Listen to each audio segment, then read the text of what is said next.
నుంచి ఈ డిమాండ్లు వస్తున్నా మరి వాటిని వారించడంలో హైకమాండ్ చూపెట్టాల్సినంత అప్రమత్త చూపెట్టలే. ఏదో ఒక మాట మీరు అలా మాట్లాడకూడదు అని అన్నట్లుగా వార్తలు అనుకూల మీడియాలో వార్తలు రాయించుకోవడం తప్ప కాంక్రీట్గా ఎవరిని వారించలే. సీనియర్ నాయకులు మంత్రులు కూడా వ్యాఖ్యానించడం మొదలయ్యాయి. సహజంగానే ఇది రాంగ్ మెసేజ్ జన సైనికులకు వెళ్ళింది. అంటే టీడీపీ నాయకత్వం కావాలని ఈ రకమైన చర్చను ప్రోత్సహిస్తుంది. బుచ్చయ్య చౌదరి లాంటి వాళ్ళు స్పష్టత ఇచ్చిన ఆయన is not the authorized person. ఆయన ముఖ్యమంత్రి పదవి సీటు ఖాళీ లేదు, అండర్స్టాండింగ్ అగ్రిమెంట్ ప్రకారం పవన్ కళ్యాణ్ ఉప ముఖ్యమంత్రి, అసలు ఈ డిబేటులో మీనింగ్ లేదు అని బుచ్చయ్య చౌదరి వివరణ ఇచ్చారు. కానీ ఆ మాట అనాల్సింది వాస్తవంగా లోకేష్ అనాలి. అసలు ఎవరు చెప్పారండి ఈ చర్చ? ముఖ్యమంత్రి సీట్ ఏమైనా ఖాళీ ఉందా? చంద్రబాబు నాయుడు గారు ముఖ్యమంత్రిగా ఉన్నాగా నా పేరేంటి, నాతో సంబంధం ఏంటి? అయినా ఉప ముఖ్యమంత్రి మాకు పవన్ కళ్యాణ్ ఉన్నారు, ఆ సీటు కూడా ఖాళీ లేదు కదా. CM seat deputy CM seat ఖాళీ లేనప్పుడు లోకేష్ డిప్యూటీ సీఎం అనే చర్చ ఎక్కడిది అని అనాలి. ఎక్కడా లోకేష్ నుంచి ఆ రకమైన స్పష్టీకరణ రాలే. పోనీ లేదు చంద్రబాబు నాయుడు అయినా అనాలి, నేనున్నా నన్ను అనలేకపోతే ఈ కూటమికి నా తర్వాత నాయకుడు పవన్ కళ్యాణ్, ఆ ప్లేస్లు గురించి చర్చ అనవసరం అని చెప్పాలి. లేదా తెలుగుదేశం చెప్పాలి కదా. ఎవరి నుంచి రాలేదు. హైకమాండ్ సంబంధం లేకుండా హైకమాండ్ ఇండైరెక్ట్గా వారికి ఇండికేషన్ ఇవ్వకుండా మాట్లాడగలుగుతారా అనే క్వశ్చన్ మొదలైంది. ఇది జనసేన శ్రేణుల్లోనే ఒక రాంగ్ సెంటిమెంట్ సిగ్నల్ పోయింది. బహుశా పవన్ కళ్యాణ్ కూడా అండర్స్ట్ ఫీల్ అయి ఉంటాడు. ఎందుకంటే ఈ కూటమి ఏర్పడినప్పుడు నా అవగాహన ఏంటి, చంద్రబాబు నాయుడు నాయకుడు, పవన్ కళ్యాణ్ ఉప నాయకుడు. ఇప్పుడు లోకేష్ అనే చర్చ ఎందుకు వచ్చింది? తెలుగుదేశం పార్టీ ఒకే క్రియాశీలకంగా చంద్రబాబు నాయుడు లేని సమయంలో ఈ కూటమికి తెలుగుదేశం పార్టీకి మాకు నాయకుడు కావాలి కదా అని టీడీపీ శ్రేణులు అనుకుంటున్నాయి. దానికి పరిష్కారంగా తెలుగుదేశం అధ్యక్షుడు చేయొచ్చు. పార్టీ మొత్తం లోకేష్ చేతిలో పెట్టచ్చు. పార్టీని ఆయన నడిపితే అధికార కూటమికి నాయకత్వం వేస్తున్న పార్టీ నాయకుడు సహజంగానే రాజకీయంగా స్టేచర్ ఎక్కువైపోతుంది కదా. కానీ ఈ మంత్రివర్గంలో ఉప ముఖ్యమంత్రి, ముఖ్యమంత్రి అనే చర్చ రావడం అనేది డెఫినెట్గా అది పవన్ కళ్యాణ్ పొలిటికల్ ఎస్టీమ్ను, పొలిటికల్ స్టేచర్ను, పొలిటికల్ ప్రెస్టేజ్ను డాంపెన్ చేసి తగ్గిస్తుంది. ఇది మొదటి కారణం. ఇక రెండవ కారణం ఏంటంటే ప్రభుత్వం పట్ల పెరుగుతున్న అసంతృప్తి. ఎంత పెరుగుతుంది, ఎంత మోతాదులో పెరుగుతుంది, అది జగన్మోహన్ రెడ్డికి అనుకూలంగా మారుతుందా? ఈ విశ్లేషణ వేరే. జగన్మోహన్ రెడ్డికి అనుకూలంగా ఇప్పటికిప్పుడే మారే అవకాశం ఉందని నేను అనుకోను. కానీ వ్యతిరేకత, అసంతృప్తి పెరుగుతుంది. ఇది ప్రజల్లో కాదు, టీడీపీ శ్రేణుల్లో పెరుగుతుంది. మీరు ఎవరైనా టీడీపీ వాళ్ళని అడగండి, వాళ్ళ అందులో జనసేన శ్రేణులు ఇంకెక్కువ పెరుగుతుంది. కారణం ఏంటి అంటే చర్చలు జరుగుతున్నాయి, ఇన్నోవేటివ్గా ఉండాలి, అట్లుండాలి, ఇట్లుండాలి.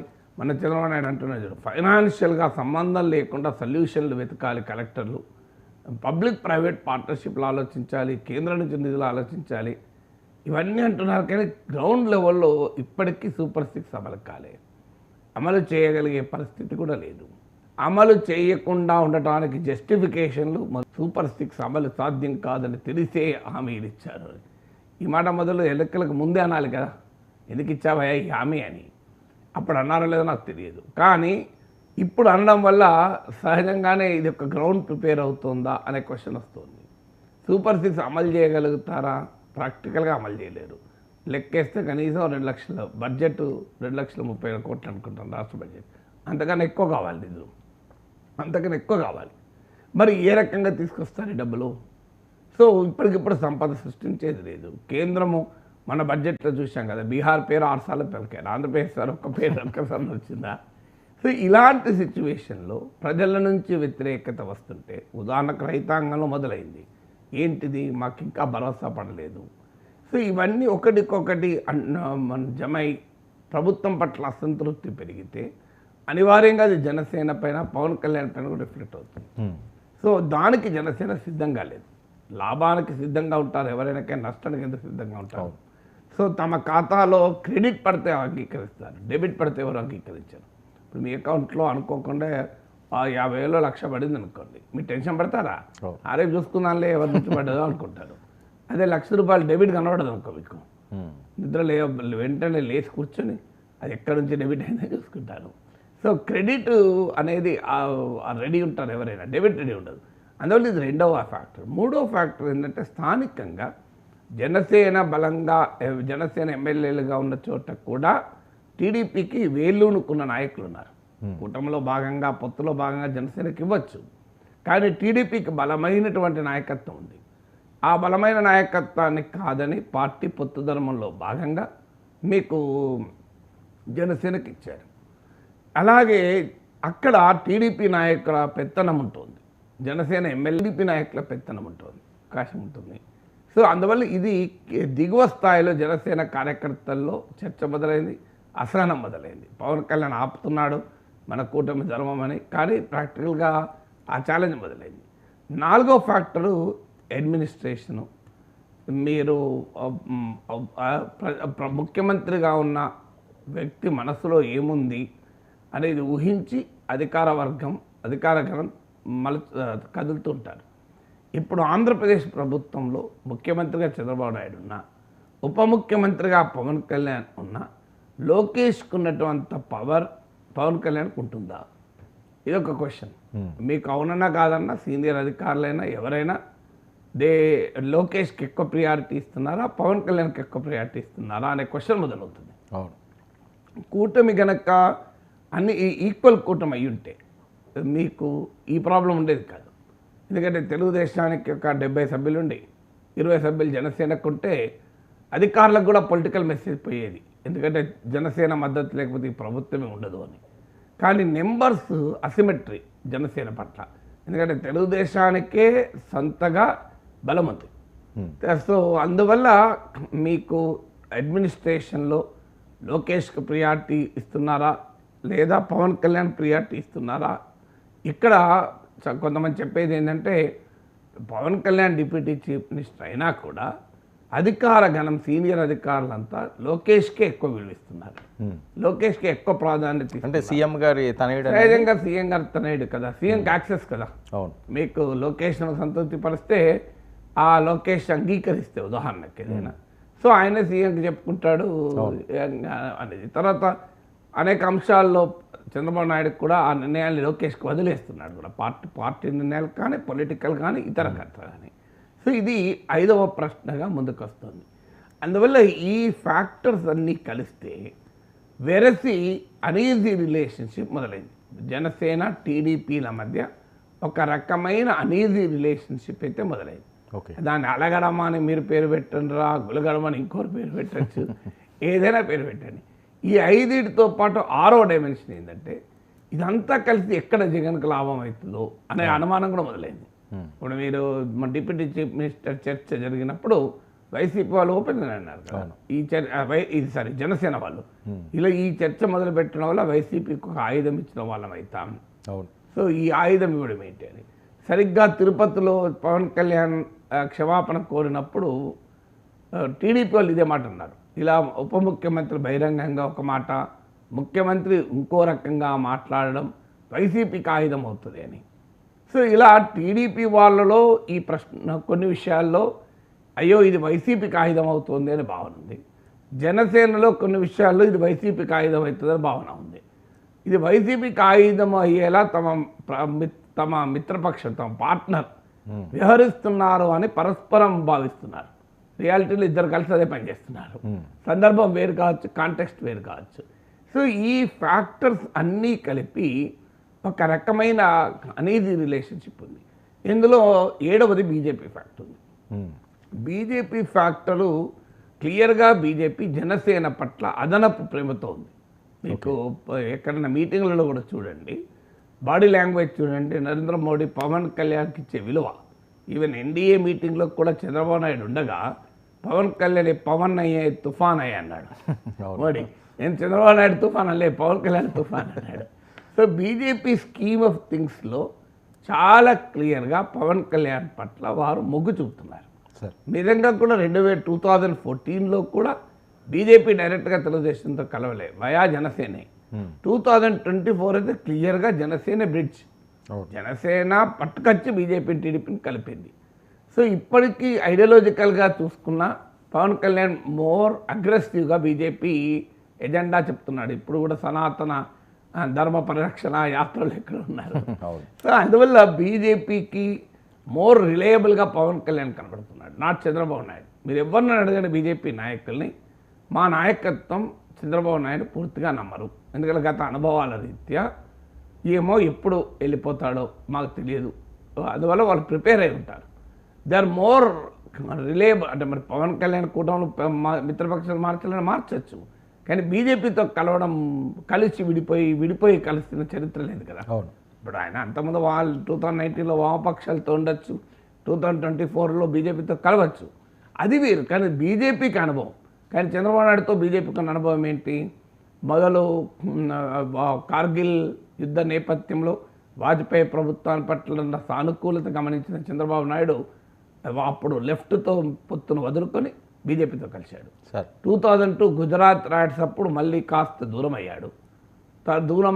దూరం అయినట్లు కనిపించినా మళ్ళీ బీజేపీతోనే ఉన్నాడు. 2004 ఫలితాల అనంతరం అసలు మాది సెక్యులర్ పార్టీ, పొరపాటు కూడా జీవితంలో బీజేపీతో కలవము, అసలు బీజేపీతో కలవడం ఏంటి, అందులో మోడీతో కలవడం ఏంటి అని మొదలుపెట్టారు. మళ్ళీ 2014 వచ్చేవరకు కలిశారు. ఎందుకంటే దేశంలో యూపీఏకి వ్యతిరేకంగా, కాంగ్రెస్కి వ్యతిరేకంగా గాలి వీస్తుందని గమనించి, తర్వాత 2018కి వచ్చే వరకు మోడీకి వ్యతిరేకంగా గాలి వీస్తుందని మళ్ళీ భావించారు. మళ్ళీ మోడీకి దూరం అయ్యారు, ఎక్స్ట్రీమ్గా పోయి మోడీని విమర్శించారు. ఈవెన్ కాంగ్రెస్ కమ్యూనిస్టులు కూడా తిట్టినంత తిట్టారు. తర్వాత మళ్ళీ 2019 ఎలక్షన్స్లో మోడీ మళ్ళీ రావడంతో కంప్లీట్ కామ్ అయిపోయారు. మళ్ళీ మోడీతో ఫ్రెండ్షిప్కు, బీజేపీతో స్నేహానికి ఒక రకంగా ఆరాటపడ్డారు, వెంబడపడ్డారు. జీవీఎల్ నరసింహరావు భాషలో చెప్పాలంటే వెంటబడ్డారు. మళ్ళీ 2021 కలిశారు. ఈ చరిత్ర అంతా చూసిన బీజేపీకి 25 ఏళ్ల చరిత్ర కదా ఇది. ఈ 25 ఇయర్ హిస్టరీ చూసిన తర్వాత ఎట్లా నమ్ముతారండి బీజేపీ? సో బీజేపీకి they consider Pawan Kalyan as a better ally, as a more reliable. అంటే 3 మిత్రపక్షాలు ఉంటే 2 మిత్రపక్షాల మధ్య బంధం ఎక్కువ ఉంది. అది వెంటనే నీకు జామెట్రీ గుర్తొస్తుంది, the sum of the 2 sides is always greater than the third side అని. సో ఇక్కడ 3 పార్టీలు ఉన్నాయి, TDP, Janasena, BJP. Janasena BJP బంధం బలంగా ఉండడం వల్ల ఒక అసిమెట్రీ కూడా కూటమిలో ఉంది. అందువల్ల ఇప్పుడు మీకు 7 కారణాలు చెప్పాను. జనసేన టీడీపీల మధ్య ఒక అన్ఈజీ రిలేషన్షిప్ అనేది అయితే మొదలైంది. ఇది ఎక్కడ దాకా వచ్చింది అనేది ఇంకొకటి కూడా చెప్తాను. 8వది, టీడీపీ వాళ్ళలో ఏముందంటే మేము అనవసరంగా ఈ పొత్తు పెట్టుకున్నాం, అనవసరంగా బీజేపీ సీట్లు ఇచ్చాం, జనసేన సీట్లు ఇచ్చాం, ఇప్పుడు ఈ గాలి చూస్తే జగన్ పట్ల ఇంత వ్యతిరేకత ఉందని మేము అనుకోలేదు, అసలు మేము సొంతగా పోటీ చేసినా గెలిచే వాళ్ళం, అసలు ఈ ఎందుకు పెట్టుకున్నాం ఈ తంట అంతా అని టీడీపీ వర్గాల్లో ఒక ఫీలింగ్ ఉంది. అనేక సందర్భాల్లో బహిరంగ కూడా వ్యక్తం చేస్తున్నారు. జనసేన వర్గాల్లో ఉన్న భావన ఏంటంటే అసలు మేమే కలిసి ఉండకపోతే టీడీపీకి ఇంత సీన్ ఉండేదా, వాతావరణం ఇంత మారేదా, పవన్ కళ్యాణ్ కదా గేమ్ చేద్దారని. అది రియాలిటీ కూడా, అది చంద్రబాబు నాయుడు కూడా అంగీకరించిన రియాలిటీ. అందువల్ల నెంబర్స్ని చూస్తామో టీడీపీ వారికి అనిపిస్తోంది జనసేన లేకపోయినా, బీజేపీ లేకపోయినా మేము పవర్లోకి వచ్చే వాళ్ళం అనేది అరిథమెటిక్ చూసి ఫీల్ అవుతున్నారు. జనసేన వాళ్ళేమో కెమిస్ట్రీ చెప్తున్నారు, టీడీపీ వాళ్ళేమో అరిథమెటిక్ చెప్తున్నారు. ఈ అరిథమెటిక్ కెమిస్ట్రీకి ఎంపీసీ జమాయించడం లేదు. మ్యాథమెటిక్స్, ఫిజిక్స్, కెమిస్ట్రీ కలవాలి, కానీ కలుస్తలేదు. సో అందువల్ల ఈ 8 కారణాల రీత్యా టీడీపీ జనసేనల మధ్య అనీజీ రిలేషన్షిప్ అని మొదలైంది. ఇక దానికి మీరు అలిగారని పేరు పెట్టుకుంటారా, గులిగారని పేరు పెట్టుకుంటారా, మీ ఇష్టం అది. సార్ ఒక్క విషయం, మీరు 8 ప్రశ్నలు చెప్పారు, నాదొక ప్రశ్న సార్. తెలుగుదేశం పార్టీ 8 అంశాలు, అది 8 అంశాలు. నాదొక ప్రశ్న, చంద్రబాబు నాయుడు గారు పవన్ కళ్యాణ్ గారిని సరే మనకి సొంతంగా మనం గెలగలము అని ఆలోచించి ఇప్పుడు ఏవైనా పక్కన పెట్టడమో లేకపోతే ఆయన చిన్న చూపు చూసే సాహసం చేస్తారు? ఎందుకంటే 2014 నుంచి 19 వరకు కూడా వైసీపీ రుచి చూసింది ముఖ్యంగా తెలుగుదేశం పార్టీ శ్రేణులు, బయటికి రావడానికే భయపడ్డారు, ఆయన నిండు సభలో ఏడ్చేలా చేశారు. సో మళ్ళీ ఆ రిస్క్ చేస్తారు ఆయన? అంటే ఒకటి యాజ్ ఆఫ్ ఇందులో మీ ప్రశ్నకు 2 రకాల ఆన్సర్. ఒకటి, చంద్రబాబు నాయుడు కానీ లోకేష్ కానీ పవన్ కళ్యాణ్ పట్ల ఏ రకమైన అగౌరవాన్ని చూపడం లేదు. లెట్ అస్ బి, మిగతా వాళ్ళు ఎవరేం మాట్లాడినా పవన్ కళ్యాణ్ పట్ల టీడీపీ నాయకత్వం చాలా గౌరవంగా ఉంది. Pawan Kalyan contribution, political contribution అనేక సార్లు బహిరంగంగా ఎక్నాలెడ్జ్ చేస్తున్నారు. అంటే చంద్రబాబు నాయుడు మాట్లాడిన సరళి చూసినా, లోకేష్ మాట్లాడిన తీరు చూసినా, వాళ్ళ బాడీ లాంగ్వేజ్ గమనించినా అదేదో హిపోక్రసీగా పొలిటికల్ అవసరం రీతి అంటున్నట్టు కనిపించడం లేదు. They seriously believe it. Pawan Kalyan contribution వల్ల ఈ కూటమి పవర్లోకి వచ్చింది అని. నిజంగా మనం మాట్లాడుతున్న వాళ్ళను జాగ్రత్తగా గమనిస్తే సైకాలజీ అర్థమవుతుంది కొంత. చంద్రబాబు నాయుడు, లోకేష్ ఏదో రాజకీయ అవసరాల కొరకు పవన్ కళ్యాణ్ పట్ల గౌరవాన్ని వ్యక్తం చేస్తున్నారని అనుకోవడం లేదు. డెఫినెట్గా పవన్ కళ్యాణ్ తీసుకున్న పొలిటికల్ స్టాండ్ మమ్మల్ని పవర్లోకి తెచ్చింది. టీడీపీ శ్రేణులు భావిస్తే భావించవచ్చు నెంబర్స్ని చూసి. చంద్రబాబు నాయుడు, లోకేష్ భావిస్తున్నారని అనుకోను. అట్లీస్ట్ అదైతే వ్యక్తం చేయడం లేదు ఎక్కడ. అలాగే పవన్ కళ్యాణ్ కూడా ఇప్పటి వరకు చంద్రబాబు నాయుడు పట్ల, ఆయన నాయకత్వం పట్ల అవిధేయత కానీ, నేను కూడా సమానమే చంద్రబాబు నాయుడుతో అని కానీ ఎక్కడా మీకు చూపెట్టలేదు. జనసేనలో వస్తున్న ప్రశ్న ఇదే. మా నాయకుడు చంద్రబాబు నాయుడు తర్వాత నేను అని కూడా అనడం లేదు కదా. చంద్రబాబు నాయుడు నాయకత్వంలో మేము పనిచేస్తున్నాం అంటున్నాడు. ఎక్కడా పవన్ కళ్యాణ్ చంద్రబాబు నాయుడుతో సమానంగా తనకు తాను ఈక్వేట్ చేసుకోవడం లేదు. చంద్రబాబు నాయుడుతో పాటు నేను అని కూడా ఈక్వేట్ చేసుకోవడం లేదు. చంద్రబాబు నాయుడు నాయకత్వంలో పనిచేస్తున్నానే కదా చెప్తున్నాడు. మధ్యలో టీడీపీ వాళ్ళేమో లోకేష్ను ముందుకెందుకు తెస్తున్నారు? మరి లోకేష్ ఉప ముఖ్యమంత్రి తర్వాతే కదా, ఈక్వల్ ఎట్లయితారు? జనసేన మా నాయకుడేమో చంద్రబాబు నాయుడుతో ఈక్వల్ అని చెప్పుకోవడం లేదు, చూపెట్టడం లేదు. టీడీపీ వాళ్ళేమో లోకేష్ని తీసుకొచ్చి పవన్ కళ్యాణ్కి ఈక్వల్గా కూర్చొని పెడదామని చూస్తున్నారు. ఇది ఎక్కడ న్యాయం అనేది జనసేన వాళ్ళ భావన. కానీ పవన్ కళ్యాణ్ ఎక్కడా కూడా లోకేష్ పట్ల కానీ, చంద్రబాబు నాయుడు పట్ల కానీ ఆ రకమైన భావన చూపెట్టడం లేదు. కానీ దిగువ స్థాయిలో ఈ పరిణామాలు వస్తుంటే అనివార్యంగా దిగువ స్థాయిలో అనీజీ రిలేషన్షిప్ మొదలవుతే అది ఎక్కడో చోట పైన రిఫ్లెక్ట్ అవుతుంది కదా. దీంట్లో ఇతర రకాల సమస్యలు వస్తాయి. నామినేటెడ్ పదవులు వస్తాయి, అభివృద్ధి పనులు వస్తాయి, అనర్థమైన కాంట్రాక్ట్లు వస్తాయి. ఇవన్నీ కూడా కలగాబలగమైపోతాయి.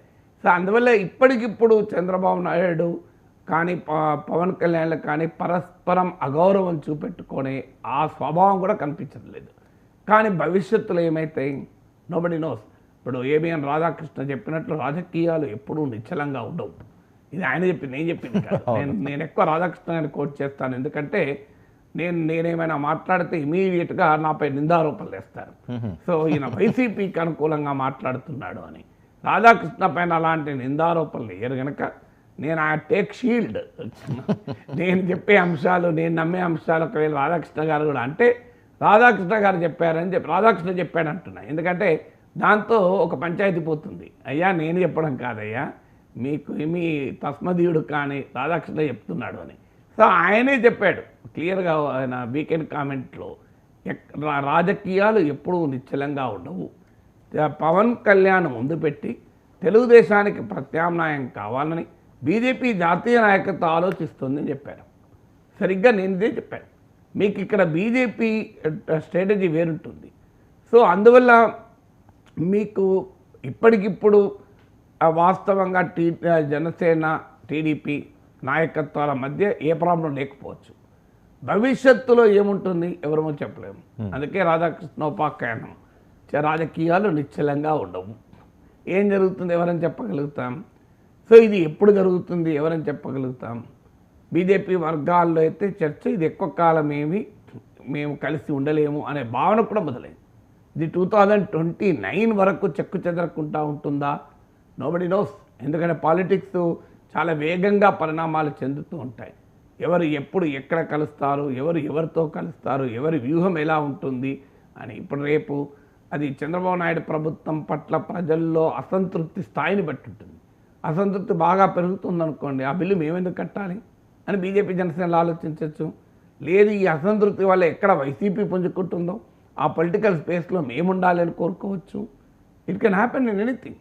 లేదు టీడీపీ వాళ్ళలోనే ఒక భావన పెరగచ్చు, ఏంది పంచాయతీ మాకు ఎప్పటికీ ఇంత మంచి నెంబర్స్ ఉంచుకొని సొంతగా మేము అధికారంలోకి వచ్చే పొజిషన్ కూడా ఉన్నాక why can't we call shots ఉన్నోళ్ళు ఉంటారు, పోయేళ్ళు పోతారు. మేమేం పంపించడం లేదు కదా వారిని, మేమేం వెళ్ళిపోమని అనడం లేదు కదా. అయినా మాకు ఇన్న నెంబర్స్ ఉన్న తర్వాత మా లొకేషన్ మేము ముఖ్యమంత్రి ఉప ముఖ్యమంత్రి చేసుకోవడం మీకేం అభ్యంతరం? ఇది టీడీపీ వాళ్ళలో కూడా పెరగవచ్చు. సో ఈ గ్యాప్ పెరుగుతున్న కొద్దీ ఎక్కడ దాకా పోతుంది, ఇప్పటికిప్పుడు కూటమి చీలిపోతుందా విడిపోతుందా అనే ఊహాగానాలు మనం ఇప్పుడే చేయలేము.